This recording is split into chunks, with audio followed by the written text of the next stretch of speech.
안녕하세요. 투데이안경 코리아마켓 손유빈입니다. 안녕하세요. 박수진입니다. 미국 연준의 긴축 장기화에 대한 경계감이 높아지면서 투자 심리가 위축되고 있습니다. 특히 7월에 코스닥을 이끌어왔던 2차 전지주가 흔들리며 코스닥의 변동성이 커지고 있는데요. 오늘 외국인과 기관의 동반 매도 속에서 2% 넘게 밀리면서 900선이 무너졌습니다.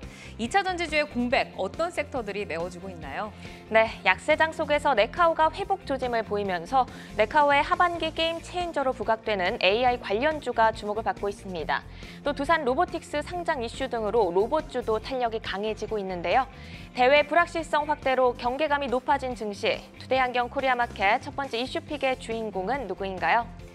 네, 하얀 석유로 불리는 리튬은 양극재의 핵심 원자재입니다. 이 리튬 가격의 변동성은 양극재 판매 가격과 연동이 돼서 업체들의 수익성에 큰 영향을 미치게 되는데요. 투데이안경 이슈픽 첫 번째, K배터리 양극재, 줄줄이 어닝 쇼크입니다. 통상 양극재와 같은 배터리 소재는 원재료 가격과 마진이 연동되는 구조로 리튬을 중심으로 메탈값이 하락을 하면서 양극재 업체들의 수익성을 악화시키고 있는데요. 에코프로비엠, LNF, 포스코퓨처 등 주요 양극재 업체들이 2분기 예상치를 하회하는 실적으로 하반기 실적에 대한 불안감이 커지고 있는 분위기입니다. 오늘 양극재 종목들 흐름 어땠나요? 네, 에코프로비엠이 에코프로와 동반 급락한 가운데 포스코퓨처엠, LNF 등 주요 양극재 업체들이 약세로 마감을 했습니다. 특히 에코프로비엠은 증권가의 투자 의견 하향 리포트가 잇따라 나오면서 투자 심리가 더욱 악화되는 분위기입니다. 2차 전지 이슈에 이은 투데이안경 이슈픽 두 번째 주제는요. 투데이안경 이슈픽 두 번째는 운명의 한 달, 초전도체주의 베팅입니다. 상온 초전도체 LK99를 두고 과학계가 진위 논란을 벌이는 가운데 이달 말에서 내달 초 교차 검증 결과가 나올 것으로 예상이 되면서 이목이 쏠리고 있습니다. 이달 들어서 관련주의 거래 대금은 급증한 모습인데요. 오늘 초전도체 테마들은 약세장 속에서도 존재감을 확실하게 드러냈죠. 네, 그렇습니다. 퀀텀 에너지 연구소 지분을 보유한 LNS 벤처캐피털의 대주주인 파워로직스, 그리고 LNS 벤처캐피털의 지분을 보유하고 있는 신성 델타테크, 이 두 종목이 나란히 상한가로 마감한 가운데 서원과 덕성, 모비스 등이 지난 금요일 급락세를 딛고 동반 급등세를 기록했습니다. 주가의 변동성이 커지고 있는 구간으로 초전도체 관련 내용 잘 따라가시면서 탄력적으로 대응하셔야겠습니다. 네, 투데이안경 이슈픽 종목 2차 전지와 초전도체 관련주로 뜨거운 관심을 받고 있는 에코프로비엠과 포스코퓨처엠 그리고 파워로직스, 서원입니다. 투자자 여러분, 이 종목들 매수하셨나요? 매도하셨나요? 아니면 아직 고민하고 계신가요? 종목들의 최적화된 매매 타이밍을 포착해보는 매도의 기술, 지금부터 시작합니다.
종목별 최적화된 매매 타이밍을 포착해보는 매도의 기술, 투데이안경 이슈픽 첫 번째, K배터리 양극재, 줄줄이 어닝 쇼크입니다.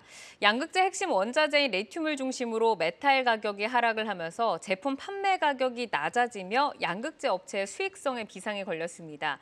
자, 리튬 가격 추이와 판가가 어떻게 연동이 되는지, 그리고 하반기에 좀 이익에 대한 기대치도 저희가 좀 더 낮춰야 할지 부장님께 한번 들어볼까요? 예, 일단 기본적으로 이제 배터리 소재의 핵심 광물로 꼽히죠. 리튬 가격이 최근에 이제 약세를 좀 보여주고 있는데요. 작년 같은 경우에는 강세를 보이면서 오히려 수익성이 좋아지면서 주가 상승의 요인으로 작용을 했다면 이제는 반대의 경우가 지금 되고 있습니다. 특히 리튬 같은 경우에는 이 고용량 배터리로 주로 활용하는 수산화 리튬하고 LFP나 소형 배터리 같은 이제 탄산 리튬으로 두 가지로 나눌 수가 있는데요. 올 3, 4월쯤에는 사실 탄산 리튬 가격만 빠지고 수산화 리튬 가격은 견조한 흐름을 보였던 적도 있었는데요. 최근에는 이제 동반 약세를 보여주면서 결국에는 동저화 흐름을 보여주고 있습니다. 단기적으로는 이렇게 원가가 떨어지면은 단기 실적은 좋아질 수 있겠지만 장기적으로는 이제 수익성 약화 요인, 단가 인하 압력이 되는 것은 분명한 부분들이고요. 사실 이런 것뿐만 아니라 지금 대표적인 전기차의 주자 테슬라 같은 경우가 이제 가격 인하 정책으로 방위담회를 하면서 영업이익률이 이제 10% 아래로 지금 내려와 있는 상황이죠. 네. 그런 자동차 완성차 업체도 10% 아래로 내려와 있는 상황에서 과연 배터리의 단가도 다소 이전보다는 조금 더 약화될 수 있는 요인이 될 수 있다라고 보여지고요. 거기에다가 리튬 광산 개발은 계속해서 지금 늘어나고 있는 부분들이고 당장은 아니더라도 이 향후에 리사이클링 관련된 수요 공급까지 나타나고 본다면은 관련해서 수익성은 다소 조금은 정체할 수 있는 부분이라고 좀 보여집니다. 또 무엇보다 주가가 많이 올랐잖아요. 2차 전지 그러다 보니까 그 산이 높았기 때문에 나름의 좀 골도 지금 나올 수 있는 좀 하락 압박을 받고 있는 것이 지금 현재의 2차 전지의 현황인 것 같습니다. 그러니까 주가에 대한 우려감도 있는 데다가 단가 인하 압력까지 이제 좀 걱정을 해야 되는 상황이다라고 말씀을 주셨는데, 자, 실적 노이즈 그리고 이제 고평가 논란 속에서 2차 전지주를 저희가 한번 이제 들어보도록 하겠습니다. 자, 에코프로 BM과 포스코 퓨처엠 오늘 매도의 기술에 올려봤는데요. 지금 4개의 스탑 신호가 들어왔습니다. 이제 두 분 모두 지금 스탑 사인을 주신 건데, 에코프로 BM부터 한번 좀 여쭤볼까요? 증권사의 투자 의견 하향 리포트가 이어지면서 주가가 흔들리고 있고 오늘은 10% 넘게 밀렸습니다. 자, 이성우 이사께 먼저 들어보겠습니다. 에코프로 BM 스탑을 해야 하는 이유 어디 있을까요? 우리가 저번 주 포스코 홀딩스를 다룰 때 제가 출연을 했었죠. 그러면서 고려를 했습니다. 목표가를 70만 원 제시를 했었는데요. 네. 자, 에코프로 BM 같은 경우도 저번 주에서 이번 주에 봤을 때 매출에 대한 훼손이 나온 것도 아니고 그다음에 여기에 대해서 양극재 소재에 대한 판가 같은 경우도 지금 이미 원자재가 빠진 부분은 반영이 돼 있습니다. 네. 저번 주와 이번 주 바뀐 게 없어요. 그런데 우선은 왜 스탑 의견을 드리냐고 하면은 보유하고 계신 분들 먼저 고려를 해야 될 게 산업에 대한 성장 방향성 이 부분에 대한 변화는 없습니다. 네. 그런데 우리가 시장을 감안을 해보는 거예요. 미국 시장에서 지금 타겟을 맞춰서 움직이는 게 성장주의 주가 변동성이 커지고 있습니다. 이 부분은 뭐 신용등급 강등 요인도 있겠지만은 재무부에서 이에 그 10년물 국채에 대한 부분을 차환 발행을 더 하게 되면서 한 4% 정도의 금리대까지 올라와 있죠. 네. 그러면서 시장 변동성이 커져 있습니다. 성장주의 조정이 나오고 그렇다 보니까 우리나라 시장에서도 우선 미래 가치를 현재 주가로 가지고 온 기업 같은 경우, 업종 같은 경우, 뭐 2차 전지, 반도체 그 외에 모두 좀 약한 경향이 있어요. 그렇다 보니까 스탑을 드린 이유의 결론은 네. 신규 매수를 하시려는 분들 같은 경우는 가격대를 좀 타이트하게 잡아서 편입을 하실 필요가 있어서 스탑 의견을 드렸습니다. 그러니까 성장성은 유효하고 뷰는 변화한 게 없기는 하지만 지금 이제 좀 노이즈가 있어서 흔들릴 수 있는 만큼 지금보다는 조금 더 낮은 가격대 좀 잡아보자라는 말씀이신 것 같습니다. 자, 김성준 부장도 이제 스탑 사인을 주셨는데 에코프로 BM의 그 메탈 가격 하락의 하반기 성장성에 대한 의견이 지금 좀 엇갈리고 있습니다. 근데 증권가에서 투자 의견 하향이 잇따르고는 있는데 여기서 좀 특이한 점을 보니까 목표 주가는 또 기존 대비 일제히 상향 조정을 했더라고요. 그러면 뭐 이사님 말씀대로 중장기 성장성은 좀 유효하다라고 판단을 하는 것 같은데 앞으로 좀 하반기나 어떻게 좀 전망을 하고 계세요, 국장님? 사실 뭐 2차 전지 관련된 애널리스트 분들이 요즘에 고생이 상당히 좀 많으실 것 같아요. 기본적으로 보면은 현재 목표가도 보면은 많게는 50만 원, 적게는 20만 원까지 아주 이 편차가 상당히 좀 크고요. 네. 물론 최근에 목표 주가를 많이 올리긴 했습니다만은 어떻게 보면은 그동안에는 현재 주가가 목표 주가보다도 뭐 거의 2배 가까운 상승세 높이 있었다 보니까 현실을 반영해서 일정 부분 좀 올렸다라고 보여지고요. 현재 주가보다도 사실 뭐 오히려 좀 낮은 목표 상향을 했습니다만은 아직까지도 낮은 목표가를 제시하는 곳들도 상당히 좀 많이 있다는 점은 좀 감안을 좀 하셔야 될 것 같고요. 실제로 물론 이제 실적 관련해서 물론 큰 폭의 그런 하향이 아니었습니다. 한 10% 정도 컨센서스 대비 좀 안 좋았었던 분들은 있었습니다만은 일단 현실을 반영해서 이렇게 좀 갔다라고 보여지고요. 기본적으로 이러한 수익성 훼손이 일단 이번 2분기 그리고 3분기까지는 이어질 것으로 좀 전망이 좀 되는 부분들이고요. 빠르면 4분기 아니면 내년 1분기 정도에는 그래도 수익성 정상화가 이어질 것으로 기대가 되는 부분들이기 때문에 지금은 다소 조금 소강 상태 국면이 좀 이어질 가능성이 있는 그런 상황이라고 보여집니다. 네, 그러니까 그러니까 이제 많이 올라왔기 때문에 좀 골이 깊을 수 있다라는 의견이신 건데 사실 이제 에코프로비엠을 보면은 지금까지 주가가 오른 게 이제 성장성을 믿고 베팅한 또 수급의 힘이었지 않습니까? 근데 지금 이제 하나 또 주가의 발목을 잡는 부분이 보호예수 물량이 아닐까 싶어요. 5천억 원 규모의 우리사주가 풀리면서 7월 중순부터 지금 이제 매도 공시가 잇따르고 있는데 이 수급적인 영향이 보호예수 해제가 얼마나 좀 끼치게 될까요, 이사님? 우리가 보통 우리사주와 관련된 부분은 이제 단기적인 수급 충격에 영향을 미치고요. 이게 중장기적, 소위 말해서 한 3달 이상 정도 우리가 지나가는 그 구간에서는 수급의 영향은 크지 않습니다. 지금은 바라봐야 될 게 시장의 불안정성 해소 부분에 네. 중심을 둘 필요가 있습니다. 이게 왜냐하면 시장에 대해서 지금 보통 지수가 한 2% 정도 변동이 있을 때 시가총액 상위주 코스닥을 오늘 대입을 해보면 한 5배 정도 넘게 종목들의 변동성이 시가총액 상위주들이 커졌어요. 그러면 이 부분은 변동성이 축소됐을 때 측면에서 진입을 하는 게 좀 유리합니다. 왜냐하면 내일 만약에 시장이 한 번 더 조정이 나요. 그러면 여기에서 종목들이 지수 대비해서 또 편차가 커질 수 있습니다. 우리가 그 점을 염두에 둬야 할 것 같아요. 시장의 변동성이 줄어드는 구간 안에서 매매에 대입을 하는 게 낫다라는 결론입니다. 네, 그러니까 결국 보호예수 해제에 대한 수급의 영향은 제한적이다. 자, 에코프로비엠의 이제 뭐 다양한 논란과 이제 전망들이 뭐 나오면서 사실 지금 이제 보유하신 분들의 마음이 조금 이제 좀 불안하실 수도 있을 것 같고 약간 흔들림이 있지 않을까라는 생각이 드는데 이제 오늘 또 10% 밀리다 보니까 이럴 때는 조금 뭐 팔아야 될까, 리스크 관리해야 될까, 아니면 그냥 다 매도를 하고 조금 더 싼 가격에 잡아야 될까 뭐 이런 생각들 하실 것 같아요. 지금 보유자분들이 좀 어떤 전략을 세워야 될까요, 부장님? 뭐 기본적으로 뭐 장기 투자를 하시겠다라고 하시는 분들이야 뭐 흔들림 없이 가져가도 사실 될 만한 성장성 있는 산업인 것은 분명하다고 말씀을 드리는데요. 네. 오늘 에코프로비엠이 34만 원 종가인데 일단 기술적으로 본다면은 지금 한 30만 원 정도 수준까지는 한 번은 좀 밀릴 수 있는 그런 가능성들이 있다라고 좀 판단이 되고요. 그렇다면은 지금 일정 부분 비중을 덜어놨다가 나중에 또 이사님 말씀하셨던 것처럼 변동성이 좀 잦아드는 구간 속에서 좀 이제 안정세를 찾는 그런 구간들을 다시 한번 좀 재진입하면서 오히려 숫자를 늘려가는 그런 전략들도 한번 고려해보는 것도 좋은 생각인 것 같습니다. 네, 성장성은 의심이 없지만 기술적으로 조금 밀릴 수 있는 구간인 만큼 이런 부분들 좀 참고해 보시면 좋을 것 같고요. 포스코 퓨처엠 넘어가 보도록 하겠습니다. 역시나 좀처럼 좀 반등의 실마리를 찾지 못하고 약세를 이어가고 있습니다. 오늘 마이너스 8% 밀리면서 거래를 마쳤고 두 분 모두 지금 스탑 사인 주셨는데 이성우 이사께 먼저 질문 드려볼게요. 앞서서 뭐 에코프로비엠과 좀 뭐 비슷한 이유로 지금 스탑 사인을 주셨다라고 볼 수 있을까요? 네, 비슷한 맥락의 접근입니다. 우선은 이 시장이 성장주 같은 경우를 급변하게 만드는 시장이다 보니까 이러한 요인이 있는 거고요.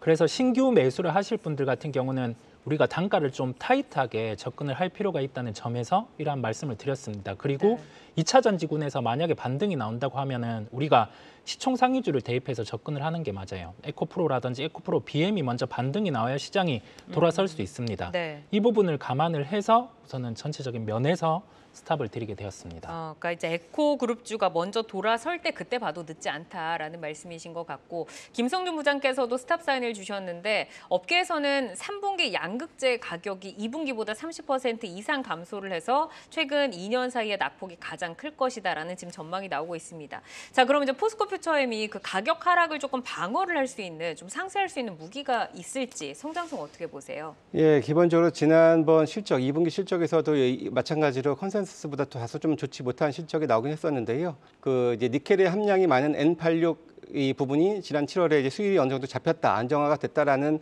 그런 얘기들이 좀 나왔습니다. 그렇다면은 이제 다음번 실적에서는 좀 그래도 긍정적으로 볼 수 있는 부분이라고 저는 생각이 되고요. 기본적으로 이 포스코 그룹 같은 경우에는 다들 아시다시피 뭐 내재화율이 가장 높다라는 그런 장점을 가지고 있는 그런 회사고 또 포스코 그룹의 전략을 쭉 봤을 때 포스코 퓨처엠이 차지하는 비중이 상당히 좀 큰 그런 부분들입니다.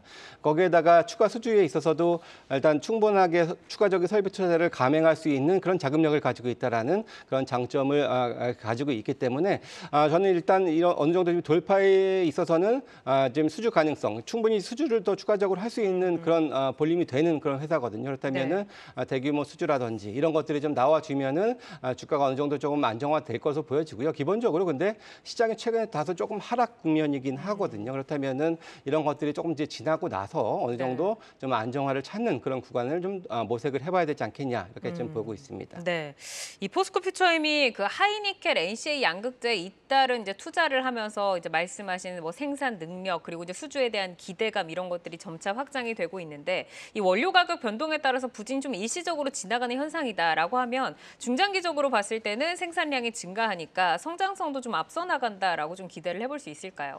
네, 2차 전지 소재군을 우리가 놓고 보면 여기에서 매출의 증대 같은 경우, 그다음에 이익이 나오는 구조 같은 경우는 부침이 있을 수는 있죠. 뭐 앞단에 원자재 가격 변화에 따라서 부침이 있을 수 있는데 우리가 완성차 내연기관차를 전기차가 대체하는 흐름 같은 경우는 2025년, 길게는 2030년까지의 이 우상향의 기조는 맞습니다. 그러면 이런 부침이 있을 수 있지만은 성장은 나타난다라는 거거든요. 네. 그랬을 때 우리가 비추어 보면 이 소재단에서는 증설이라든지 매출이 늘 수 있는 신규 수주 같은 경우가 주가 상승의 촉매가 될 수 있다는 점이에요. 결론은 뭐냐면 주가 같은 경우는 이게 좁은 측면을 가까운 일정을 놓고 보면은 주가의 변동성이 있는데 우리가 대표적으로 성장주 같은 경우는 우상향의 기조를 나타냈단 말이거든요. 네. 이 부분을 기억하시고 여기에 대해서 주가의 속도가 빨라지는 점은 수주라든지 증설이라는 점을 기억하시면 되겠습니다. 네, 이 포스코 퓨처엠의 이제 현 시점에서 전략을 또 여쭤봐야 될 것 같은데 뭐 장기간 보유하신 분들은 뭐 플러스 구간이긴 하지만 그래도 좀 찍고 빠져서 지금 조금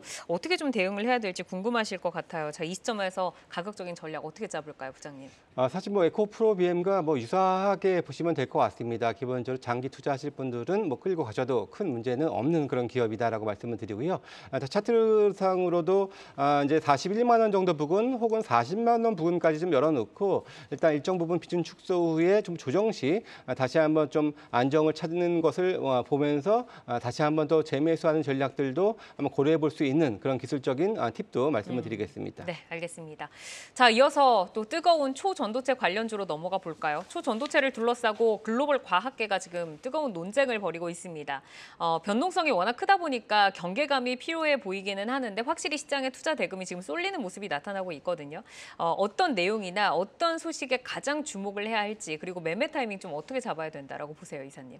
우선 없던 게 생겨났고 이 부분이 참인지 거짓인지 논하기 이전에 시장의 게임 천저가 될 수 있는 부분이 우선은 부각이 됐어요. 네. 그러면서 시장에서 수급이 몰리면서 상승이 나타났었고 주가 변동성이 커진 상황에서 오늘 이 시장을 반증하는 흐름이 나타났다라고 보입니다.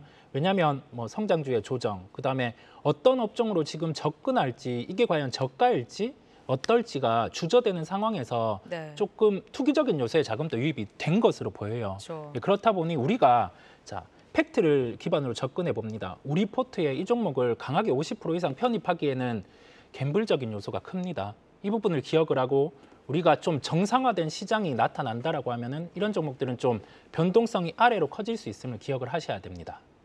그러니까 변동성이 커질 수는 있는데 오늘 시장에서 확실하게 뭐 상한가 행렬이 또 나오면서 네. 투자 대금이 옮겨가는 모습은 확인이 됐다. 네. 자, 신기술 열풍의 선봉장에 선 초전도체 관련주. 오늘은 이 기술에 파워로직스와 서원을 올리고 또 두 분의 의견을 여쭤보겠는데 시장에 돈은 쏠렸지만 지금 사인은 다 스탑 사인을 주셨어요. 그만큼 이제 경계감을 조금 앞세워 주신 것 같은데 파워로직스부터 좀 질문을 드려볼까요? 지난 금요일에 급락을 했다가 오늘 또 반등을 하면서 상한가로 또 거래를 마쳤죠.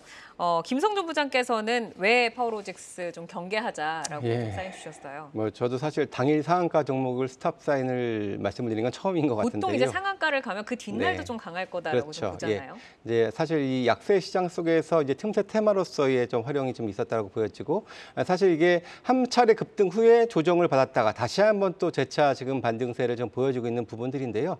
기본적으로 이 논문 공개 사이트에 일단 그 레시피가 이미 올라와 있잖아요. 사실 네. 이것이 진짜라고 가정을 한다면은 충분히 그 레시피를 활용해서 여러 회사들이 좀 또 진입할 수 있는 또 부분들도 사실 있다라고 저는 생각이 좀 들거든요. 사실 이것이 어떻게 보면은 그냥 향후에는 폭탄 돌리기가 충분히 될 수 있는 그런 염려가 있는 그런 섹터고 테마다라고 생각이 들어서 네. 일단은 좀 수익권이실 테니까 대부분이 네. 그렇다면 일단 어느 정도 좀 수익 실현을 하면서 좀 안정도 찾으시길 좀 바란다라는 말씀드리겠습니다. 그러니까 지금 수익을 즐기고 계신 분들은 익절을 하면서 좀 챙겨가면서 좀 매매를 하자. 자, 이성우 이사께서도 역시 이제 스탑 사인을 주셨는데 파워로직스가 퀀텀 에너지 연구소의 지분을 보유한 LNS 벤처캐피탈의 대주주로 또 주목을 받고 있잖아요. 만약에 그 결과가 좀 유의미하게 나온다고 하면 뭐 실질적인 수혜로 연결이 될 수 있는 건가요? 유의미한 결과가 나온다고 하면은 매수를 하지 못할 정도로 상한가를 갈 거예요. 그런데 우리가 좀 지금은 주저가 된다. 그 점인 거죠. 아직까진 경계를 좀 해야 된다. 이게 시장 판도를 바꿀 거기 때문에 그게 유의미하다라고 하면은 우리가 지금 주도 업종 자체가 바뀔 겁니다. 네. 그렇다 보니 안 그러길 바라는 점도 뭐 좀 보태져 있는 거고요. 한번 지켜보겠습니다. 근데 이제 사실 그 결과가 나오기 전까지는 이미 시장에서 돈이 몰린 걸 보여줬기 때문에 결과가 나오기까지는 굉장히 변동성이 큰 모습을 보여줄 것 같은데 이미 스탑을 좀 해야 된다라고 보시는 거죠, 두 분은? 네. 김성률 부장님께서는 어떻게 보세요? 미리 좀 스탑을 해야 된다. 예, 일단 오늘 그래도 뭐 잘 마감을 했으니까 네. 오늘 그 상한가 마감한 가격을 일단 이제 지지 가격으로 놓고 네. 사실 일정 부분 올라가면 사실 10,000원 선 위에 올라가면은 적당한 이제 수익 실현 구간으로서 저는 좀 말씀을 좀 드리고 싶고요. 물론 이것이 계속 또 틈새로 치고 나갈 수도 있는 가능성이 뭐 전혀 없는 건 아니겠습니다만은 이 정도면 저는 충분히 어느 정도 좀 반영이 많이 좀 됐다라고 좀 판단이 좀 됩니다. 아직 기간은 많이 남았지만 이미 반영이 된 것으로 본다라는 좀 의견을 주셨습니다. 자, 그러면 서원으로 좀 넘어가서 볼까요? 서원 역시 상한가로 문을 닫았습니다. 여기서 이제 두 분 다 스탑 사인이 나왔는데 이성우 이사께 여쭤볼게요. 앞서서 뭐 같은 이유로 지금 스탑 사인 주신 걸까요? 초전도체 전체적으로 경계를 하자라는 말씀이신가요? 네, 상한가를 갖기에 내일 당연히 갭 상승이 나올 거고 네. 시세는 내일 만약에 시간에 초반에 매도가 나오더라도 땡겨 올릴 겁니다. 시세는 날 거예요. 네. 그런데 왜 스탑이냐고 하면은 우선은 좀 새로운 매수를 하실 분들 같은 경우가 지금 조바심이 날 수 있어요. 자, 시장의 대표적인 업종들의 주가가 조정이 나옵니다. 그리고 한 달 동안 또 움직이면서 사실 지금의 주가가 또 싼 주가가 될 수도 있는 거잖아요. 네. 그런데 만약에 이거를 고에서 신규 매수를 만약에 했어요. 그런데 밑으로 변동성이 커집니다. 그랬을 때는 손실을 또- 적정 밸류가 없단 말이죠. 네, 그렇다 보니까 스탑을 말씀을 드리는 거고요. 보유하고 계신 분들은 내일 갭 상승이 당연지사되고 그러면 수익에 대해서 이만큼 폭이 커지기는 할 겁니다만 네. 이제 지금 신규 매수를 하시는 분들은 조바심이 날 수 있다라는 점이에요. 그렇다 보니까 톤을 좀 낮추고 스탑으로 말씀드리게 되었습니다. 그러니까 더 갈 수 있는 가능성이 있는 상황이긴 하지만 아래로 또 낙폭을 확대했을 때는 그 손실을 좀 감내하기가 힘들기 때문에 우선 스탑 사인 주시는 거다. 자, 이제 김성능 부장께서도 스탑 사인 주셨는데 서원이 이번에 그 초전도체가 구리 물질을 이용한 것으로 또 알려지면서 주목을 받았잖아요. 만약에 이번 논문이 뭐 실효성이 이제 밝혀진다고 하면은 이 구리 업체인 서원이 추가 모멘텀을 받을 수 있는지 그리고 본업은 좀 어떤가요? 사실 뭐 초전도체 관련해서 뭐 구리가 사용이 된다고 하더라도 뭐 얼마나 더 큰 수요가 될지는 사실 아직까지는 판가름하기는 어려운 부분일 수는 있겠습니다. 네. 하지만 사실 오늘 좋은 뉴스도 있었어요. 기본적으로 미국에서 이 구리를 핵심 광물 중 하나로 지정을 했습니다. 그리고 하반기에 뭐 국제 유가라든지 이런 이제 주요 광물에 대해서 추가적인 상승 가능성을 예상하는 그런 리포트도 상당히 좀 많이 있는 부분들인데요. 물론 이제 구리 가격이 하반기 좋아질 수 있을 거다라는 부분에서는 동의를 합니다만은 오늘의 이 주가는 이 구리 가격은 1이라면은 나머지 99는 초전도체였기 때문에 그것이 여기에 반영을 시키기에는 조금 어려웠다라고 판단은 좀 되는 부분들이고요.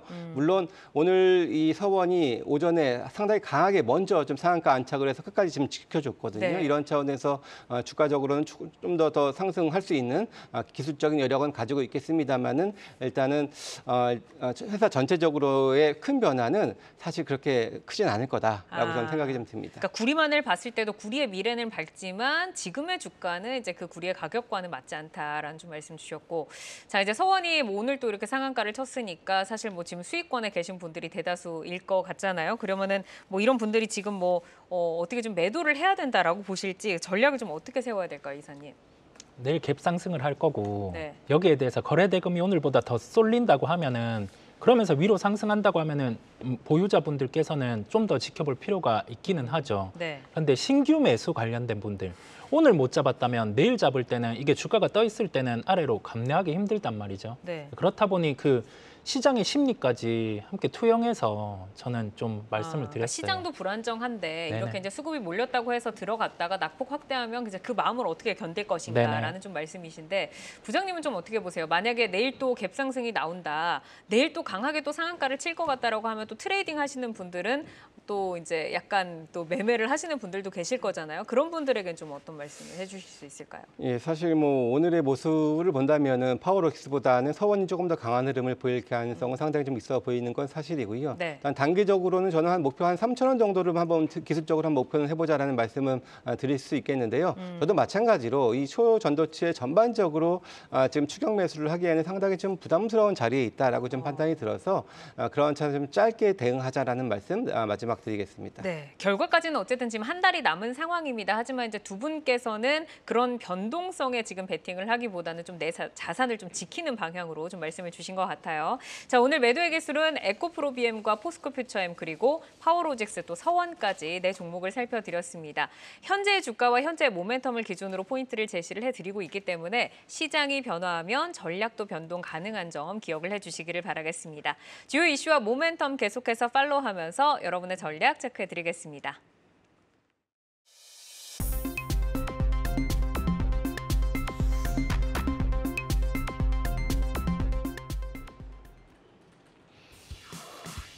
장 마감 후 4시부터 6시까지 진행되는 시간의 투자 리그, 시간의 거래 동향 만나보는 이 시각 시간의 단일가입니다. 정규장 마감 후 오후 4시부터 6시까지 10분 단위로 시간의 단일가 거래가 이뤄지는데요. 시간의 주요 종목 등락률 실시간으로 생생하게 전달해 드리겠습니다. 그럼 이 시각 시간의 단일가 코스피 상승률 상위부터 보겠습니다. 네, 인지 컨트롤스가 코스피에서 가장 크게 움직이고 있습니다. 퀀텀 에너지 연구소 지분을 보유한 LNS 벤처캐피털에 투자한 이력으로 초전도체 관련주로 부각이 됐는데요. 오늘 13% 급등을 하면서 마감을 했는데 시간에서도 탄력적으로 움직이고 있습니다. 9% 상승한 1,700원 선 지나가고 있고요. 뒤이어서 성보화학도 8% 강세 보여주고 있습니다. 정규장에서는 강보합에 마감하면서 특별한 시세 없었는데 시간에서는 시세를 분출하고 있습니다. 그리고 대한제당과 고려산업도 보겠습니다. 식량 위기가 재점화될 것이란 우려에 사료주와 음식료 업종 동시에 오늘 상승이 나왔는데요. 대한제당과 고려산업 6%, 3% 각각 강세로 움직이고 있습니다. 계속해서 코스닥 상승률 상입니다. 네, 테크헬이 7% 강세 보이면서 코스닥에서 가장 크게 움직이고 있습니다. 뒤를 이어서 A루트도 7% 강세 보이고 있고요. 유전자 분석 서비스 업체로 3거래일 연속 상승하고 있는 셀레믹스 역시 6%대 강세 보이고 있습니다. 인터넷 광고 대행 사업 업체인 EM넷도 4% 강세로 3,595원 선 터치하고 있습니다. 이번에는 코스피 하락률 상위 보겠습니다. 두산 우선주가 3% 약세를 보이면서 코스피에서 가장 많이 하락하고 있습니다. 초전도체 관련주로 26% 상승이 나왔던 덕성 우선주도 시간에서 2% 넘게 밀리고 있고요. 대창 역시 24% 급등이 나왔던 초전도체 관련주죠. 시간에서 3% 정도 밀리면서 1,890원 선 터치하고 있습니다. 마지막으로 코스닥 하락률 상위 볼까요? 네, 6일 CNS가 3% 넘게 밀리면서 3,640원 선 지나가고 있습니다. 또 시스템 반도체 관련주인 지니틱스도 이름을 올렸는데요. 3.3% 하락하면서 1,350원 선에 거래되고 있습니다. 또 오늘 윗꼬리가 좀 길게 달리면서 6% 상승으로 마감한 유라테크, 시간에서 2% 정도 살짝 밀리면서 9,710원 선 지나가고 있습니다. 이렇게 이 시각 시간의 단일가 살펴봤는데요. 시간의 단일가 매매는 오후 6시까지 10분 단위로 매매가 체결됩니다. 모멘텀과 거래량 등 꼼꼼히 살펴보시고 시간에서도 성투 전략 세워가시길 바랍니다. 시간의 단일가 거래 동향, 잠시 후 시간의 단일가 특징주를 통해서도 확인하실 수 있습니다.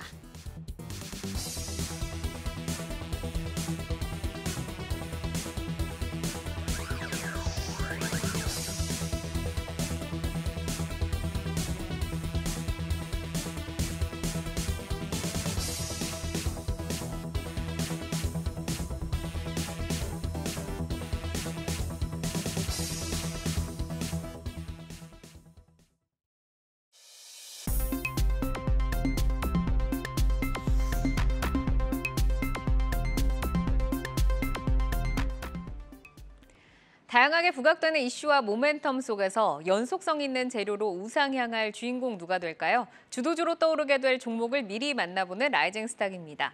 먼저 지난 라이징 스탁의 수익률 베스트 종목 먼저 확인해 보도록 하겠습니다. 먼저 이성홍 이사의 종목인데요. 7월 11일에 제시한 원택, 목표가 12,500원 돌파를 하면서 수익률 23.4% 기록을 했습니다. 자, 다음 종목 보시죠. 한중현 파트너의 두 종목이 목표가를 돌파를 했습니다. 먼저 7월 24일에 제시한 네이버 목표가 24만 원 돌파를 하면서 수익률 20% 기록을 했고요. 또 8월 1일에 제시한 파로사이 바이오 일주일 만에 목표가 2만 원 돌파를 하면서 수익률 무려 25.5%를 단숨에 기록을 했습니다. 자, 이성홍 이사께 먼저 좀 점검을 받아볼까요? 원택 오늘도 굉장히 좀 잘 갔습니다. 또 실적이 발표되면서 굉장히 좋았는데 목표가를 15,000원으로 상향 조정하셨어요. 전략 다시 한번 점검 받아볼까요? 2분기 실적이 발표됐고 이게 다음 분기로 실적이 연속되지 않는다고 하면은 이제 스탑을 할 텐데 여기에 대해서 3분기, 4분기 연속된 실적 증대 가능성이 존재를 하고요. 지금 시장에서는 성장주보다 조금 소비재 형태들, 그다음에 실적이 답보되는 종목들이 각광을 받는다는 점에서 목표가를 상향하게 되었습니다. 네, 목표가 15,000원으로 상향 조정을 해주셨습니다. 자, 이어서 한중현 파트너의 라이징 스탁이었던 네이버 탄력이 굉장히 좋습니다. 목표가를 25만 원으로 상향 조정해 주셨는데 현 시점에서 전략 어떻게 짜볼까요?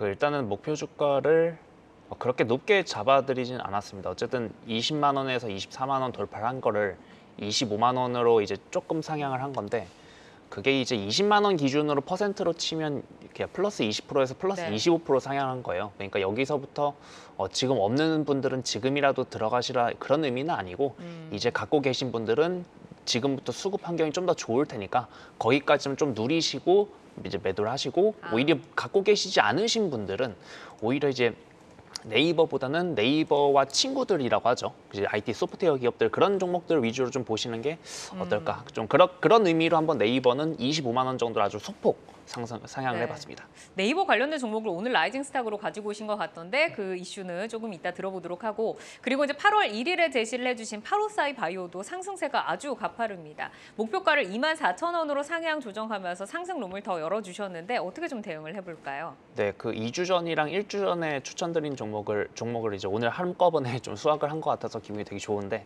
파로스 아이바이오도 결국 네이버랑 결을 자체는 같습니다. 제가 그때도 말씀드렸지만 이제 결국 이제 주가를 이제 설명하는 팩터는 이제 네. 주가는 곧 이제 이익 곱하기 기대감이잖아요, 멀티플이잖아요.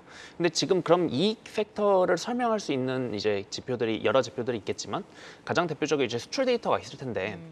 지금 7월 수출 데이터가 그렇게 좀 눈에 띄는 품목은 없었다. 그러면 시장 전체적으로 이익 팩터를 건들 만한 그 재료는 없으니까 그럼 기대감만 건들 걸 좀 보자. 그렇게 봤을 때 기대감을 건들 만한 게 뭐가 있을까? AI 관련 일정들이 좀 알차게 있으니까 그쪽 위주로 보자. 그게 이제 2주 전이나 1주 전에 제가 네이버랑 파로사이바이오를 추천한 큰 이제 로직이거든요. 네. 이제 그 로직이 아마 안 깨질 것 같습니다. 당분간. 물론 이제 이번 주 금요일이죠. 이제 8월 1차 수출 데이터가 나오긴 할 텐데 그때도 봐야겠지만 그때도 지금 추세로 봤을 때는 그렇게 눈에 띄는 품목은 없을 거란 말이죠. 그러면 8월 말에 있는 네이버 하이퍼클로버 X 일정까지 AI 쪽은 계속 좀 강세를 보일 것 같습니다. 특히나 이번에 이제 2차 전지 종목들이 조금 약세를 보이면서 네. 거기에서 갈 길을 잃은 수급들이 분명 어디로는 갈 거거든요. 그러면 이제 그 대안으로 찾을 섹터가 아마 AI, IT 소프트웨어 이쪽이 아닐까 싶어서 파로사이바이오는 조금 이제 위에 저항대도 없으니까 좀 공격적으로 상향을 한번 해봤습니다. 네, 뭐 신규 상장주다 보니까 또 위로 룸이 더 열려 있기 때문에 목표가를 24,000원으로 제시를 해주셨고 수출 실적을 확인하고 또 모멘텀 일정까지 잡아서 두 종목을 이제 말씀해 주셨다라고 좀 설명을 덧붙여 주셨습니다. 자, 그러면은 이제 오늘 같은 실적을 또 보일 수 있는 수익률을 보일 수 있는 라이징 스탁 오늘의 종목도 만나봐야 할 텐데요. 세 분의 종목 한번 확인해 보도록 하겠습니다. 자, 한중현 파트너 Y랩 가지고 오셨고요. 김성준 부장 레이 그리고 이성우 이사 SM 가지고 오셨는데 자, Y랩 먼저 좀 들어볼까요? 라이징 포인트 먼저 소개해 주시죠.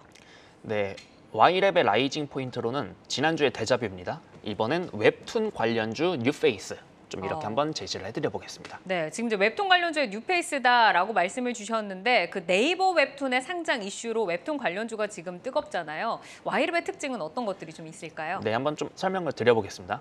이제 동사는 이제 웹툰이랑 영상을 제작하는 업체로 웹툰이 흥행하면 이제 해당 IP를 영상으로 제작해서 그것까지 수익화를 하는 그런 기업인데 네. 내년이랑 내후년의 매출을 최근에 신규 상장한 종목이에요. 이제 그래서 이제 증권신고서를 보면 내년이랑 내후년의 매출을 대략 한 1,750억쯤으로 추산을 하고 있는데 이 중에 절반 이상, 즉 1,100억이 영상에서 나온다라고 이제 증권신고서에서 설명하고 있습니다. 근데 이 부분을 조금 더 뜯어보면 이제 13개 작품이 내후년까지 매출이 발생할 것이라고 해놨는데 지금까지 그러니까 회사가 이제 처음 이제 발생한 이후로 지금까지 총 영상으로 제작된 작품이 아일랜드 하나밖에 없기 때문에 내년이랑 내후년까지 갑자기 13개가 다 영상으로 제작된다. 이것까지는 조금 바라는 건 조금 어렵겠지만 그럼에도 불구하고 그래서 좀 상장 당일에는 그 주가가 되게 안 좋았습니다. 네. 근데 최근에 좀 주가 부각받은 게 지난주 금요일이었죠. 네이버가 IR을 진행했는데 다 우리가 아는 내용들을 얘기를 했지만 그 중에서도 특히 좀 재밌는 내용이 네이버 웹툰을 상장을 하겠다라는 걸 거의 공식화했습니다. 네. 그러면 네이버 웹툰 관련해서 가장 직접적인 영향을 받는 게 이제 와이랩이랑 MBT 딱 2개거든요. 웹툰 관련주들은 몇 개가 있지만 그 중에서 네이버 웹툰이랑 거의 직납 계약이라고 해야 될까요? 그럼 그건 이제 와이랩이 거의 유일한데 그 종목이 이제 지금부터 좀 봐야 되지 않을까? 이것도 제가 최근에 추천드린 네이버랑 파로스 아이바이오랑 똑같은 결이라고 보시면 될 것 같습니다. 결국 AI 일정까지는 그러니까 네이버와 친구들 다 같이 손잡고 갈 것 같다. 좀 이런 의미였어요. 그래서 이제 내년 예상 매출 한 500억 정도에 이제 영업이익 한 100억 조금 안 될 정도로 좀 기대가 됩니다. 그렇게 네. 치면 현재 가격 기준이 멀티플이 한 20배가 초반이에요. 근데 생각을 해보면 성장주가 멀티플 20배 초반이다? 내진 20배다? 이 정도면 조금 해볼 만한 구간이라서 한번 지금 갖고 와봤습니다. 네, 우선은 이제 일정적인 모멘텀이 있습니다. 네이버 웹툰 상장 이슈가 있는 데다가 실적까지 받쳐주기 때문에 지금 이제 좋아 보인다라고 좀 말씀 주셨는데 그러면 목표가를 어느 정도 눈높이까지 맞춰놓고 볼까요? 네, 이것도 한번 차트 띄워주시면 네, 그래서 이제 이 종목도 최근에 제 지난주에 갖고 왔던 파로스 아이바이오랑 거의 비슷합니다. 이제 신규 상장 종목이니까 캔들이 별로 없어서 네. 기술적인 그 분석은 사실상 불가능해요. 그러면 이제 그 숫자 기준으로 한번 그 기준을 잡아봐야 되는데 여기서는 그냥 제가 보는 방법으로는 기술적으로 상장 첫날이죠. 7월 20일 날 이제 이 캔들의 한 절반까지 즉 한 16,000원까지는 좀 기술적으로 볼만할 것 같다. 그때까지는 수급적으로 좀 올라갈 수 있을 것 같다. 그리고 네. 매수 타점을 잡은 게 조금 재밌을 텐데 매수 타점 12,500원 제시해드렸는데요. 저 가격이 내년 실적 기준 멀티플 20배 구간이거든요.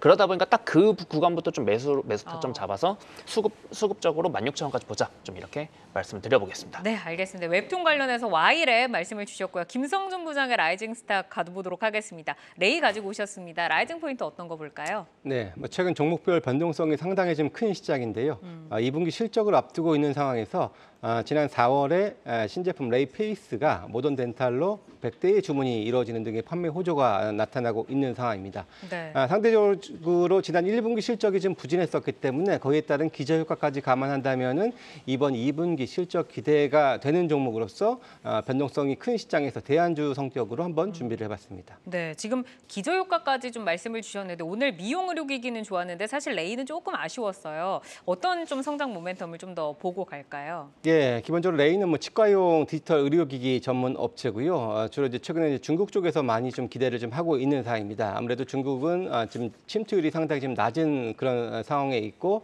기본적으로 선진국 대비도 치과 의사 수가 한 20% 정도 수준인 상황인데요. 레이는 자체적으로 또 프랜차이즈화를 하는 그런 부분들까지 지금 모색을 하고 있는 부분들이기 때문에 잠재적인 성장이 상당히 큰 부분이다. 그리고 기본 기본적으로 중국이 VBP 시행이 되면서 이제 이 임플란트가 좀 대중화되고 있는 그런 부분들이 좀 기대를 할 수 있기 때문에 관련한 기대감을 좀 갖고 있고 거기에 대응하기 위해서 이미 지난 7월이었죠. 중국 점유율 4위 유통사를 인수를 해서 어느 정도의 좀 유통망을 확보를 하기도 했고요. 또 중국 IB로부터 또 투자 자금 유치를 받기도 하면서 중국과 상당히 좀 연계되는 그런 기대감을 좀 갖고 있는 그런 회사입니다.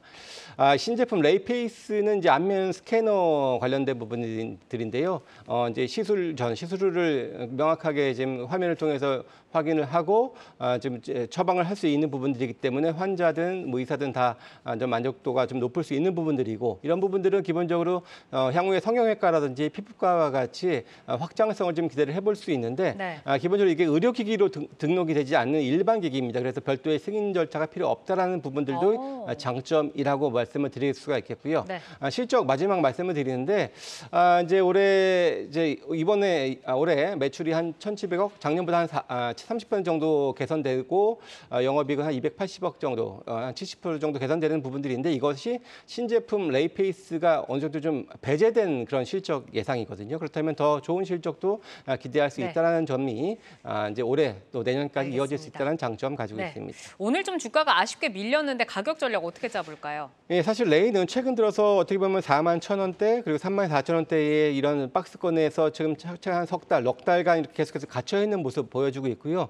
현재 주가는 이제 박스권의 한 중간 정도에 위치를 해 있는 부분들입니다. 아마 이번 주 실적 발표를 좀 앞두고 있는 부분들이고요. 일단 이런 실적이 기점이 돼서 이제 그동안에 좀 오랜 기간 횡보했었던 가격, 이런 신고가를 다시 한번 좀 갱신할 수 있는 그런 기대를 한번 가져보면서 목표가는 45,000원으로 좀 제시를 해드리고 하고요. 손절 가격은 최근 최저점이었습니다. 33,500원 제시해드리겠습니다. 알겠습니다. 자, 이성웅 이사의 라이징 스탁은 SM입니다. M&A 이슈 이후로 이제는 본업에 다시 주목을 할 때일지 라이징 포인트와 스토리 함께 들어볼까요? 네, SM의 라이징 포인트는 소속 아티스트의 하반기 활동 강화입니다. 그래서 이 부분에서 주목할 점은 뭐냐면 북미 시장에 대해서 콘서트의 확장입니다. 콘서트의 확장 같은 경우가 대표 라인업 이제 완전체 NCT 드림, 그다음에 여기에 더해져서 에스파 같은 경우가 하반기에 북미 콘서트를 개최한다는 점이겠고요. 그러면서 하반기 실적 개선 이 부분이 포인트겠습니다. 네, 좀 더 자세하게 들어볼 내용이 있을까요? 아니면 바로 가격 전략을 들어볼까요? 네, 가격 전략으로 간다고 하면 우리가 첫 번째로 JYP 같은 경우는 밸류 매력의 도입, 두 번째로 우리가 하이브 같은 경우는 멀티플의 확장입니다. 이 부분을 하반기 실적 개선을 대입을 해본다고 하면 SM 같은 경우는 매수가는 13만 6천 원을 제시해드릴 수 있겠고요. 목표가는 16만 원, 손절가는 11만 원을 제시해드릴 수 있겠습니다. 네, 알겠습니다. 목표가 16만 원 제시해 주셨습니다. 자, 오늘은 한중현 파트너의 Y랩, 김성준 부장의 레이, 그리고 이성웅 이사의 SM까지 만나봤습니다. 내용들 참 참고를 해보시기를 바라겠고요. 함께해 주신 이성훈 글로온 파트너스 이사, 김성준 하이투자증권 도곡 WM센터 부장 여기서 인사드리겠습니다. 좋은 말씀 고맙습니다. 시간의 단일가 거래 속 특징주들을 따라가 보는 시간의 단일가 특징주 탑5입니다. 시간의 단일가 거래는 내일장까지 연결돼 움직이는 종목들이 많습니다. 오늘 함께 하시면서 매매 전략에 잘 활용해 나가시길 바랍니다. 그럼 특징주 5위부터 확인하겠습니다. 진영인데요. 고기능성 플라스틱 시트 제조업체입니다. 국내 최초로 신기술 반도체 대전 방지 필름을 개발 완료했다고 밝히면서 지난 금요일 상한가로 마감했습니다. 오늘 정규장에서는 4% 정도의 조정이 나왔지만 시간에서 다시금 매수세 들어오고 있습니다. 2% 빨간불 켜고 있습니다. 4위 종목은 고려산업입니다. 흑해 곡물협정이 파기된 가운데 식량 위기가 재점화될 것이란 우려에 사료주들 오늘 강세를 보였습니다. 고려산업도 오늘 7% 강세로 마감을 했는데 시간에서 거래량 실리면서 빨간불 이어갑니다. 1.3% 상승하고 있습니다. 3위는 인지 디스플레이입니다. LED 부품을 생산하는 업체입니다. 인지 컨트롤스 계열사로 초전도체 관련주로 분류된 인지 컨트롤스의 강세 힘입어 동반 강세로 마감했습니다. 오늘 14%의 양봉을 그려내면서 고점 부근에서 마감했는데요. 시간에서도 3% 강세 보이면서 2,370원 터치하고 있습니다. 2위는 대한제당입니다. 식량 위기 우려에 음식료 업종도 오늘 강세를 보였습니다. 대한제당 2거래 연속 상승 이어가고 있는데요. 오늘 1% 상승하며 마감했는데 시간에서 상승률 끌어올리고 있습니다. 4% 상승하고 있습니다. 대망의 1위 종목은 인지컨트롤스입니다. 자동차 엔진용 부품 업체인데요. 자회사 유텍솔루션이 퀀텀 에너지 연구소 지분을 보유한 LNS 벤처캐피털에 투자한 이력이 부각되며 관련주로 주목을 받고 있습니다. 인지컨트롤스 정규장에서 13% 급등에 이어서 시간에서도 4.5% 강세 보이면서 움직이고 있는데요. 초전도체 모멘텀 어떤 점에 주목하고 어떤 점을 경계하면 좋을까요? 네, 일단 초전도체 관련해서 미리 좀 축하드린다는 말씀 드리겠습니다. 지난주였죠. 아마 방송에서 가장 먼저 말씀드린 게 저희였을 것 같습니다. 그때 이제 신성 델타테크를 말씀드렸는데 이제 인지 컨트롤스뿐만 아니라 이제 초전도체 다 같이 좀 말씀드려볼게요. 어쨌든 인지 컨트롤스도 제가 지난주에 말씀드린 신성 델타테크랑 똑같은 재료긴 합니다. 제 퀀텀 에너지 연구소의 지분가치 부각입니다. 그러면 대장주가 버티고 있는데 굳이 인지 컨트롤스까지 다뤄야 되냐? 사실 그건 또 아니거든요. 대장주를 좀 계속해서 다루시면 될 것 같고.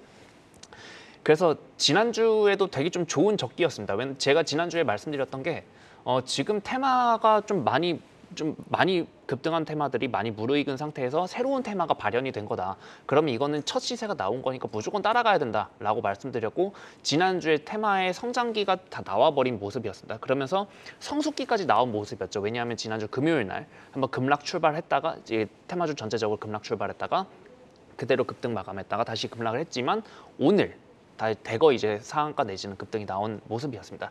다만 이제 여기서 좀 생각을 해봐야 될 것들은 테마주를 매매를 할 때 가장 매매하기 쉬운 구간은 테마의 성장기입니다. 딱 처음 발현됐은 첫 시세라고 하죠. 그때가 제일 이제 매수하기 좋은데 오히려 되게 좀 아이러니하게도 그때가 투자하기엔 가장 망설여지긴 합니다.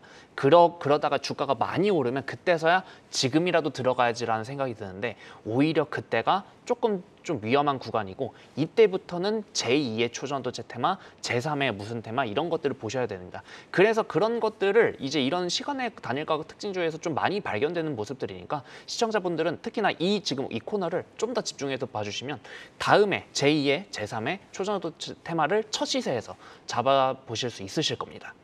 네, 지난주 출연하실 때 초전도체 관련주 중 신성 델타테크가 대장주가 될 것이다라고 말씀을 주셨는데 다음 날 상한가로 마감을 했었습니다. 말씀 주신 대로 시간의 특징주들 잘 챙겨보시면 테마주들의 흐름 잘 캐치해 가실 수 있을 것 같습니다. 그럼 이어서 시간의 단일가 특징주 2위 대한제당도 보겠습니다. 설탕과 사료 제조업체인데요. 정규장에서 1% 상승에 이어서 시간에서 더 강한 모습 보여주고 있습니다. 식량 위기 우려가 불거지면서 오늘 사료주들의 상승이 있었는데 혹시 주목할 모멘텀이 있는지 향후 주가 전망 들어볼게요. 네, 그 장 마감하고 이제 뉴스가 나왔죠. 이제 쌀 수출 막은 인도가 이번에 설탕을 막을 수도 있다라는 이제 그 로이터의 보도가 있었기 때문에 그거 관련해서 대한제당 말고도 다른 이제 설탕 관련주들 내지는 식량 관련주들이 좀 다 같이 강세를 보이고 있습니다. 다만 이제 여기서 생각해봐야 될 거는 이런 식량 테마 재료 자체가 신선한 테마는 아닙니다. 한번 그 과거에 그 상반기에 돌았기 때문에 여기서 이미 위에 매물대가 좀 많이 막혀 있어요. 이거를 뚫을 수 있는 신선한 재료인가라고 하면 사실 그 정도는 아니기 때문에 오히려 지금 초전도체를 매매를 할까? 식량 테마를 매매할까 두 개를 놓고 고민을 하신다면 그래도 수급이 가장 많이 붙어있는 초전도체에 좀 더 집중을 하는 게 맞지 대한제당 같은 이런 식량 테마까지 보실 필요까지는 없지 않을까 저는 그렇게 생각하고 있습니다.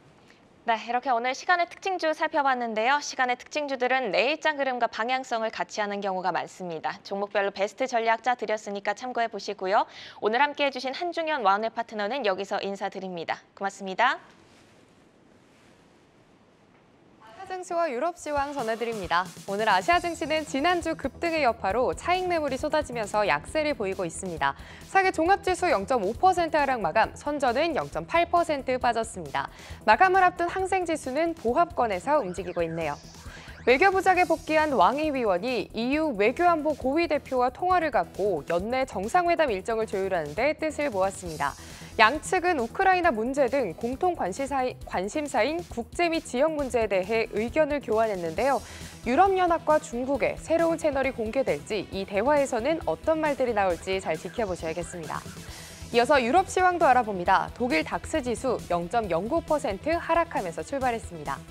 우리나라에 대한 독일의 수출 승인 절차가 간단해졌습니다. 예전에는 독일제 방산 부품을 수입하거나 무기를 수출할 때 3개월에 걸쳐 독일 정부의 심사를 받았었는데요. 하지만 9월부터는 별도의 개별 승인 절차 없이 수출 후에 신고하는 방식으로 대폭 간소화됐습니다. 그동안 밀려왔던 방산 수출의 물꼬가 트이고 앞으로도 독일제 부품을 포함한 방산물자 수출입이 빨라질 수 있을 걸로 보입니다. 이어서 프랑스 깍그 지수도 체크해 보도록 하겠습니다. 깍그 지수 오늘은 강보합권에서 출발했습니다. 지금까지 시황센터 이마영이었습니다.